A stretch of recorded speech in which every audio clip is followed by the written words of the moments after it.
नमस्कार दोस्तों, R K study 94 YouTube channel पर आप सभी का एक बार फिर से स्वागत है। दोस्तों, हिंदी व्याकरण में समास पढ़ रहे थे और समास में हम तत्पुरुष समास पढ़ रहे थे। तत्पुरुष समास को हमने 5 भागों में बांटा था, जिसमें पहला था लुप्त कारक चिन्ह तत्पुरुष समास। तो लुप्त कारक चिन्ह तत्पुरुष समास के जो कर्म तत्पुरुष है, करण तत्पुरुष है, संप्रदान तत्पुरुष है, अपादान तत्पुरुष है, समन तत्पुरुष है और अधिकरण तत्पुरुष है, और सबका हमने पिछली क्लास में अध्ययन कर लिया था। आज जो बाकी तत्पुरुष समास के अन्य भेद उनके बारे में अध्ययन करते हैं, जिसमें दूसरा पद था या दूसरा प्रकार था लुप्त पद तत्पुरुष समास। क्या था भाई? लुप्त पद तत्पुरुष समास। अब हमें इस नाम से ही पता चल रहा है कि कुछ सामासिक पद ऐसे होते जिनमें कारक चिन्ह के अलावा, किसके अलावा? कारक चिन्ह के अलावा पूरा का पूरा पद ही लुप्त रहता है। तो वहां पर पूरा पद लुप्त रहता है तो कौन सा समास माना जाएगा? लुप्त पद तत्पुरुष समास माना जाएगा। विग्रह कार्य करेंगे तो क्या करेंगे? दोनों पदों को लिखें और जो भी पद लुप्त है उसको क्या कर देंगे? दोनों पदों के बीच में लिख देंगे। ठीक है, जैसे मधुमक्खी, मधुमक्खी, मधु एकत्र करने वाली मक्खी, मधु एकत्र करने वाली मक्खी, ये पहला पद और ये दूसरा पद है। तो लुप्त पद तत्पुरुष समास था। इस लुप्त पद तत्पुरुष समास में एकत्र करने वाले यानी ये पूरा का पूरा पद ही क्या रहता है?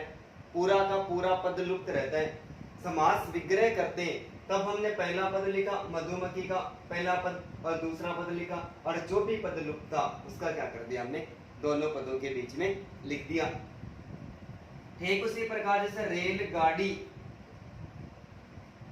ये प्रश्न बहुत बार पूछा जा चुका है, समास विग्रह के बारे में ही पूछा जा चुका है। मैं आपको बार बार हर वीडियो में ये बता रहा हूँ कि समास विग्रह करते समय मूल शब्दों का प्रयोग किया जाता है, उसके पर्यायवाची शब्दों का कभी भी प्रयोग नहीं किया जाता है।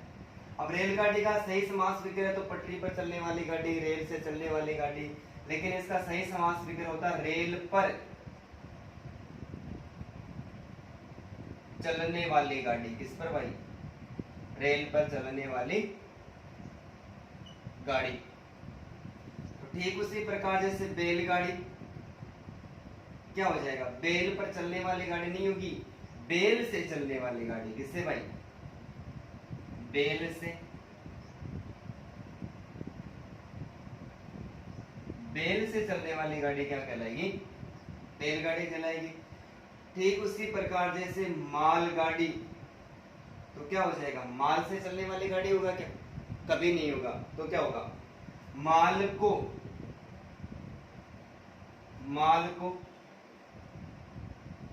ढोने वाली यानी ले जाने वाली,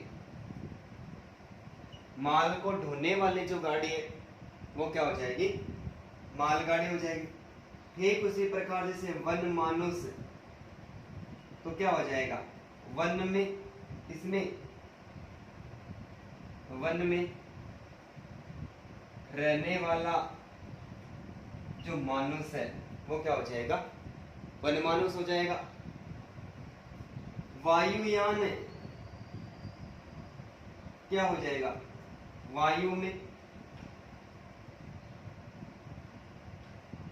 उड़ने वाला यान क्या हो जाएगा भाई? वायुयान। तो ठीक उसी प्रकार जैसे जलयान है, तो जल में उड़ने वाला तो हो नहीं सकता, तो क्या होगा? जल में चलने वाला यान। तो जल में चलने वाला यान क्या हो जाएगा? जलयान। दही बड़ा पूछा गया प्रश्न है पटवार में, दही में डूबा हुआ बड़ा, दही में डूबा हुआ बड़ा क्या हो जाएगा? दही बड़ा हो जाएगा। गुड़ धानी, गुड़ मिश्रित धानी,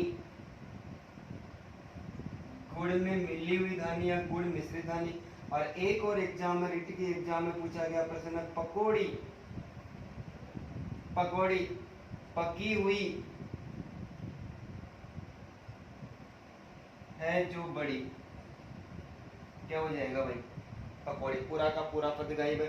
तो नाम से पता चल रहा है कि लुप्त पद ये सामासिक पद है, और इस सामासिक पद दोनों पदों के बीच में कारक चिन्ह के अलावा, भाई लुप्त कारक चिन्ह का तो हमने पढ़ ही लिया था, एकदम ट्रिक के साथ में पढ़ा था, आपको समझ में भी आया होगा जिस किसी ने भी देखा है।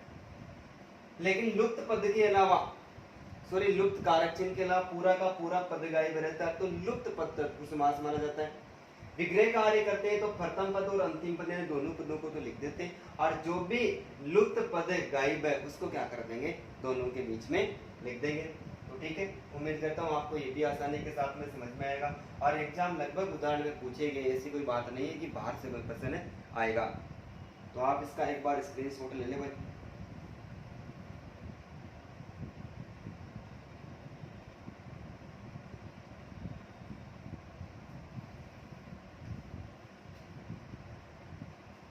हो गया? मिटा दूं?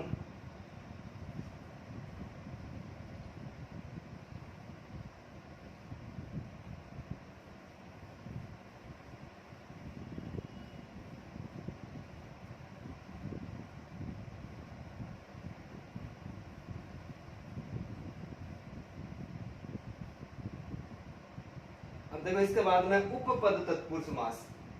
कौन सा? उपपद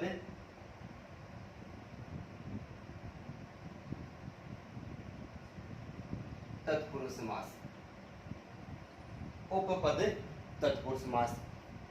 उप का मतलब हो गया दूसरा पद, ठीक है। उपपद तत्पुरुष समास का दूसरा पद प्रधान होता है, लेकिन ये दूसरा पद कोई स्वतंत्र शब्द नहीं होता। क्या नहीं होता भाई? कोई स्वतंत्र शब्द नहीं होता है। उप का मतलब दूसरा पद, प्रधान तो दूसरा पद है, लेकिन दूसरा पद कोई स्वतंत्र शब्द नहीं होता। स्वतंत्र शब्द नहीं होता तो फिर क्या होता है? दूसरे पद के रूप में कोई प्रत्यय जुड़ा हुआ रहता है। दूसरा पद किससे बना हुआ होता है?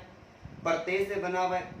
प्रत्यय से बना हुआ होता है तो उपपद तत्पुरुष समास माना जाता है। जब किसी सामासिक पद का द्वितीय पद, सामासिक पद का द्वितीय पद कोई स्वतंत्र शब्द नहीं होकर प्रत्यय के रूप में जुड़ा हुआ रहता है तो उपपद तत्पुरुष समास माना जाता है। अब समस्या ये आती है कि इसका विग्रह कार्य कैसे होगा? तो इसका विग्रह कार्य इस प्रत्यय का जो अर्थ निकलता है, इसका प्रत्यय का अर्थ, विग्रह कार्य प्रत्यय का जो भी अर्थ निकलता है उस अर्थ के अनुसार किया जाता है। क्या आप मेरी बात को समझ रहे हैं क्या? उपपद तत्पुरुष समास। कौन सा समास? उपपद तत्पुरुष समास, ठीक है। उपपद तत्पुरुष समास का दूसरा पद प्रधान तो होता है, लेकिन दूसरा पद स्वतंत्र शब्द नहीं होता। स्वतंत्र नहीं होता तो क्या होता है? ये कोई प्रत्यय के रूप में जुड़ा हुआ रहता है। दूसरा शब्द प्रत्यय के रूप में जुड़ा हुआ रहता है, और विग्रह कार्य प्रत्यय के अर्थ के अनुसार किया जाता है। किसके अनुसार? प्रत्यय के अर्थ के अनुसार। जैसे उदाहरण देखते हैं, जैसे पत्रकार, पत्रकार प्रत्यय लगा हुआ है, क्या हो जाएगा?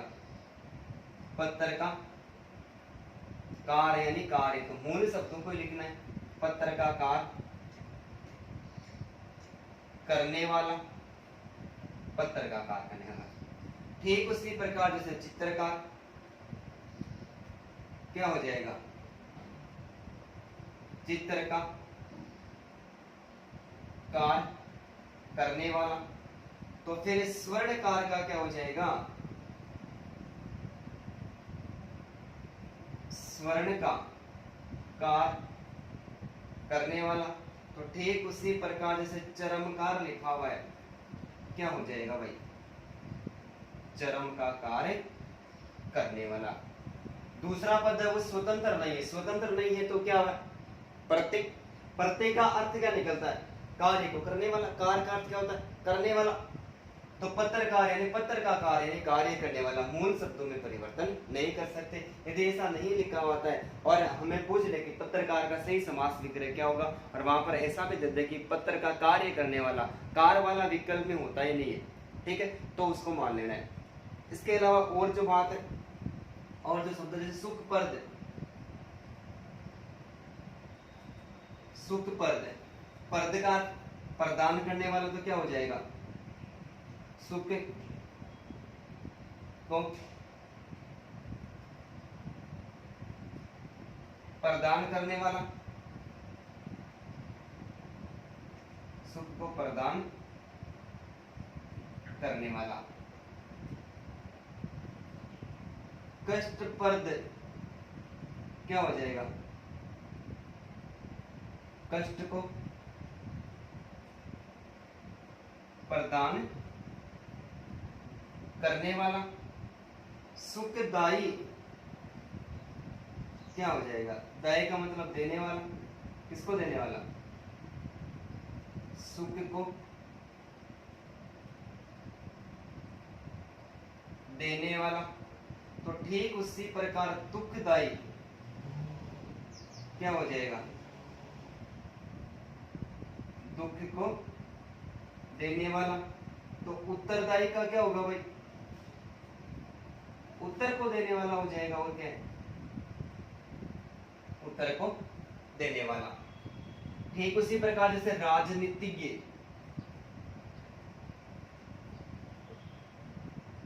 राजनीतिज्ञ, ये का अर्थ होता है जानने वाला, किसको,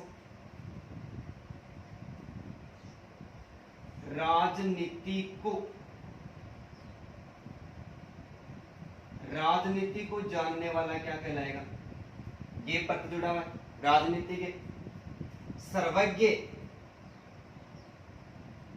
किसको जानने वाला, सर्व को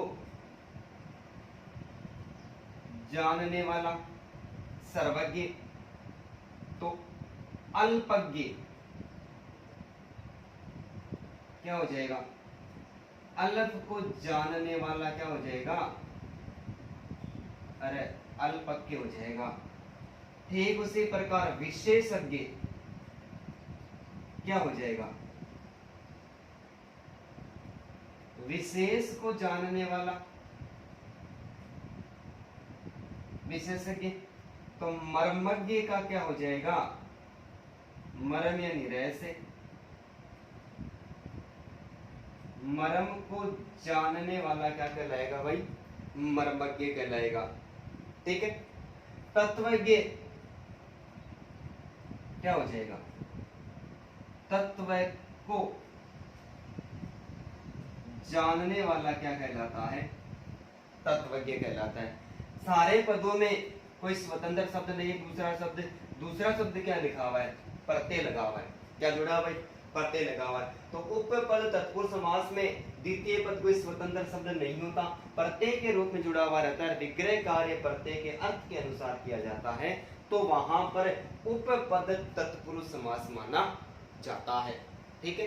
तो आप एक बार इसका स्क्रीनशॉट ले ले, आगे वाले समास की उसके बाद में बात करते हैं।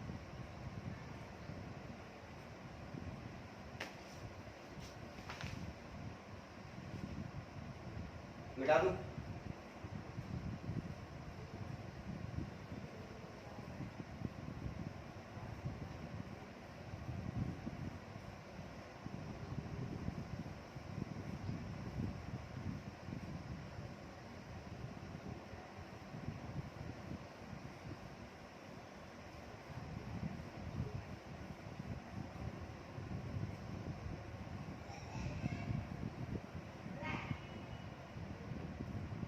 अब देखो जो अगला जो समास है वो है नए तत्पुरुष समास, नए तत्पुरुष समास। कौन सा समास भाई, नए तत्पुरुष समास। कौन सा, नए तत्पुरुष समास। और नए तत्पुरुष समास में क्या होता है, जब किसी सामासिक पद की, जब किसी सामासिक पद की प्रथम पद में, जब किसी सामासिक पद के प्रथम पद में ए, अन, अन, ने और ना शब्द लिखे हुए हो, उपसर्ग है। जब किसी सामासिक पद के प्रथम पद के रूप में ए, अन्य, अन्य, ने और ना, ये सारे के सारे क्या भाई, ये सारे उपसर्ग है, ये उपसर्ग लिखे हुए हो तो वहां पर नए तत्पुरुष समास माना जाता है। क्या माना जाता है? नए तत्पुरुष। ध्यान पूर्वक सुनना है कि जब किसी सामासिक पद के प्रथम पद में, अब हमने तो ये पढ़ा था कि जहां पर प्रथम पद की प्रधानता होती है वहां पर तो अव्ययभाव तत्पुरुष समास माना जाता है, लेकिन ये जो 5 उपसर्ग है, इन 5 उपसर्ग से बनने वाले जितने भी पद होते हैं उन सब में नए तत्पुरुष समास माना जाता है। कौन सा समास भाई? नए तत्पुरुष समास। तो जब किसी सामासिक पद का जो प्रथम पद है उसमें ए, अन्य, अन्य, ने और ना उपसर्ग जुड़े हुए हो तो वहां पर नए तत्पुरुष समास माना जाता है। और विग्रह कार्य करते हैं तो विग्रह कार्य करते समय इन 5 उपसर्गों को हटा देंगे और इनके स्थान पर क्या लिख दिया जाता है? न लिख दिया जाता है, न लिखा जाता है। ध्यान से सुने, विग्रह कार्य करते समय विग्रह कार्य करेंगे तो क्या करेंगे? 5 को हटा देंगे और हटाकर इनके स्थान पर क्या लिख देंगे? नए शब्द लिख दिया जाता है। क्या लिख दिया जाए भाई? नए शब्द लिख दिया जाता है तो वहां पर नए तत्पुरुष समास माना जाता है। जैसे अज्ञान, क्या हो जाएगा? ए को उठा दिया, न लिख दिया, न ज्ञान। अनुपयोगी यानी अन प्लस उपयोगी है, अन के स्थान पर क्या लिख दिया? न लिख दिया, क्या हो जाएगा? न उपयोगी। अन्न उपजाऊ यानी अन प्लस उपजाऊ है तो क्या हो जाएगा? न उपजाऊ हो जाएगा। क्या हो जाएगा? न उपजाऊ हो जाएगा। अनहोनी, अनहोनी, न होनी, क्या हो जाएगा? न होनी। अविवेक, क्या हो जाएगा? न विवेक, जिसमें विवेक नहीं होता है। अनहोनी, अविवेक। अनमोल, क्या हो जाएगा? न मोल। अनिश्वर, क्या हो जाएगा? न ईश्वर। अनिश्वर का क्या हो जाएगा भाई? न ईश्वर हो जाएगा। अनशन, अनशन, अन्न में एन प्रत्यय जुड़ा हुआ है तो अन्न, और हो गया तो क्या लिख गया? असन हो गया तो क्या हो जाएगा? न असन। असन का मतलब भोजन करना। अनशन, क्या हो जाएगा? न असन। इसके अलावा अनेक, न एक। अनंत, क्या हो जाएगा? न अंत। अनादि, न आदि। असत्य, न सत्य, क्या हो जाएगा? न सत्य। अस्तर, क्या हो जाएगा भाई? न स्तर। असंभव, न संभव। असंभव का क्या हो जाएगा? न संभव हो जाएगा। अधर्म, न धर्म। अटूट, क्या हो जाएगा? न टूट। अटूट का क्या हो जाएगा? न टूट यानी नहीं टूटने वाला, क्या हो जाएगा? अटूट हो जाएगा। अदृश्य,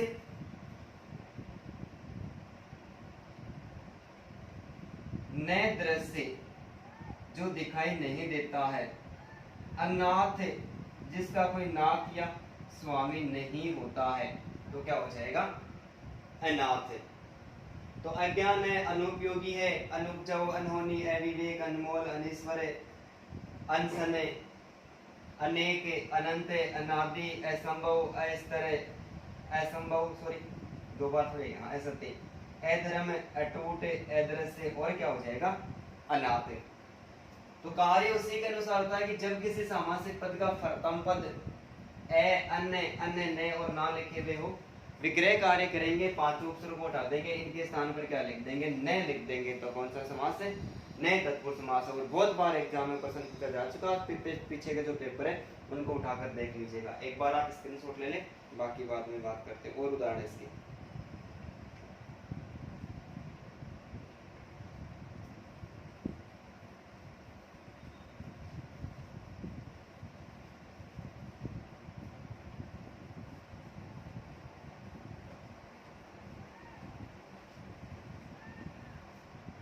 जैसे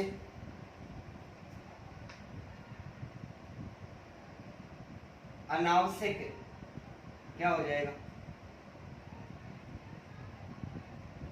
न आवश्यक।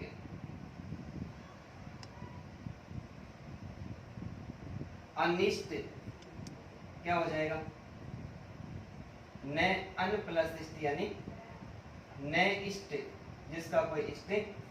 अनैच्छिक, अनैच्छिक क्या हो जाएगा, न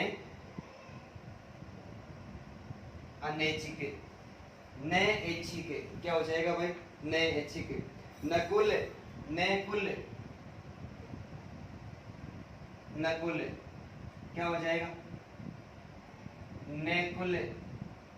नख क्या हो जाएगा, न ख, ख यानी ख किसका पर्यायवाची, आकाश का। नगण्य क्या हो जाएगा, न गण्य, जो गणना करने योग्य नहीं होता है वो क्या हो जाएगा, नगण्य। नालायक, न लायक। ना पसंद, न पसंद, पसंद। नालायक, नाजायज क्या हो जाएगा, न जायज, जो जायज नहीं है। तो इस आधार पर जो सभी पांचों उपसर्ग से संबंधित उदाहरण हमने क्या किए, प्रस्तुत किए। तो जब किसी सामासिक पद में प्रथम पद इन पांच उपसर्ग के रूप में पांचों उपसर्ग जुड़े हुए, विग्रह कार्य करते समय पांचों को हटा देंगे और उसके स्थान पर न लिख देंगे, तो कौन सा समास है, नए तत्पुरुष समास माना जाता है। ठीक है, तो हमारा एक और समास पूरा हो गया। आप इसका भी स्क्रीनशॉट ले लें।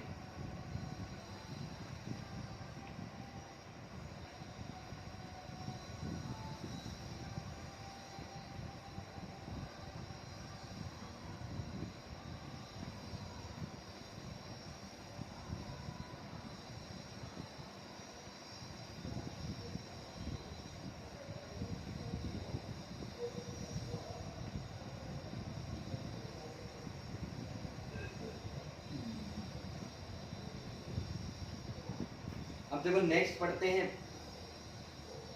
अलोक तत्पुरुष समास। अलोक तत्पुरुष समास, अलोक तत्पुरुष समास। तत्पुरुष समास का अंतिम भेद है अलोक तत्पुरुष समास। और इसकी जो पहचान है वो है क्या, कि जब किसी सामासिक पद में प्रथम पद, जब किसी सामासिक पद में जो प्रथम पद है वो शुद्ध संस्कृत विभक्ति की तरह, शुद्ध संस्कृत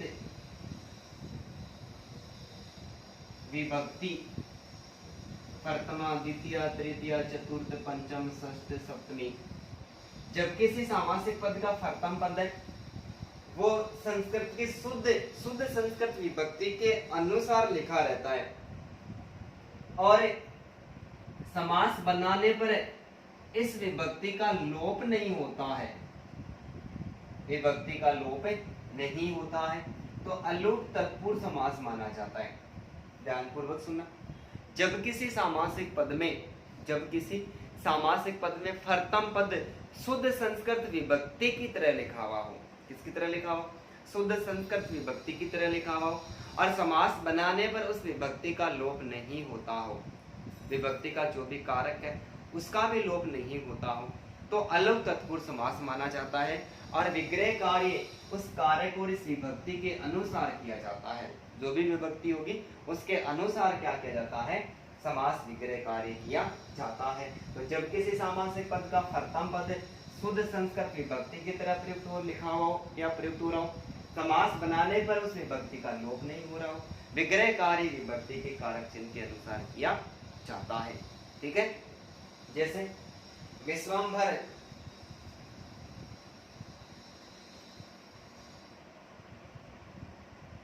विश्वम्भर क्या हो जाएगा, विश्व का भरण करने वाला, विश्व का भरण करने वाला क्या हो जाएगा, विश्वम्भर। धनंजय, धन को जय यानी जीतने वाला, धन को जय करने वाला कौन, कुबेर। विश्व का भरण करने वाला कौन, विष्णु। मृत्युंजय,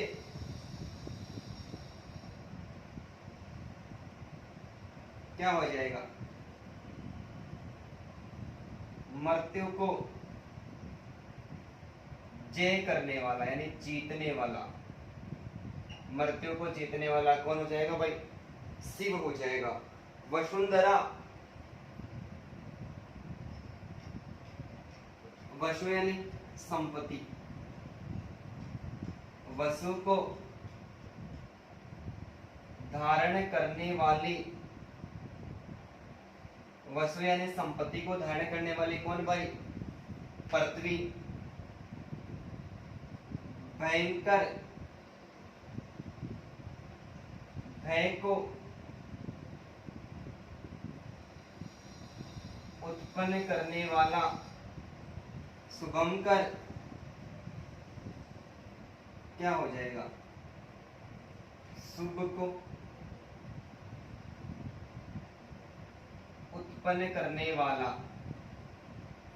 शुभ को उत्पन्न करने वाला क्या हो जाएगा, शुभंकर हो जाएगा। तो ये संस्कृति विभक्ति की तरह प्रयुक्त हुआ है, विभक्ति का लोप नहीं हुआ है और इसका कार्य विभक्ति के अनुसार ही किया गया है। इसके अनुसार जो भी विभक्ति थी उसके अनुसार विभक्ति का जो कारक चिन्ह प्रयुक्त होता है उस कारक चिन्ह के अनुसार इसका विक्रय कार्य किया गया है। तो अलोप तत्पुरुष समास के साथ में हमारा जो तत्पुरुष समास था वो एकदम से समाप्त हो गया है। ठीक है, अब इसमें से किसी प्रकार की कोई कमी वगैरह रह जाती है भाई, तत्पुरुष समास को हमने 5 भागों में बांट कर पढ़ लिया था कि तत्पुरुष समास में सबसे पहला पढ़ा था हमने लुप्त कारक चिन्ह, क्या पढ़ा, लुप्त कारक चिन्ह। दूसरा पढ़ा हमने लुप्त पद तत्पुरुष समास। तीसरा हमने पढ़ा उपपद तत्पुरुष समास। चौथा पढ़ा हमने नए तत्पुरुष समास और पांचवा पढ़ लिया अलुके तत्पुरुष समास। ठीक है, पीछे के एग्जाम में पूछे के सारे उदाहरणों सहित हमने तत्पुरुष समास को 5 भागों में बांटकर पढ़ लिया। अब भी किसी प्रकार की कोई कमी वगैरह रह जाती है तो आप कमेंट बॉक्स में कमेंट करें और कमेंट करके जरूर बताएं। ठीक है, आपको वीडियो अच्छा लगता है तो वीडियो को लाइक करें, बेल आइकन बटन को दबाएं, सब्सक्राइब करें, हो सके तो ज्यादा से ज्यादा शेयर करें। धन्यवाद दोस्तों।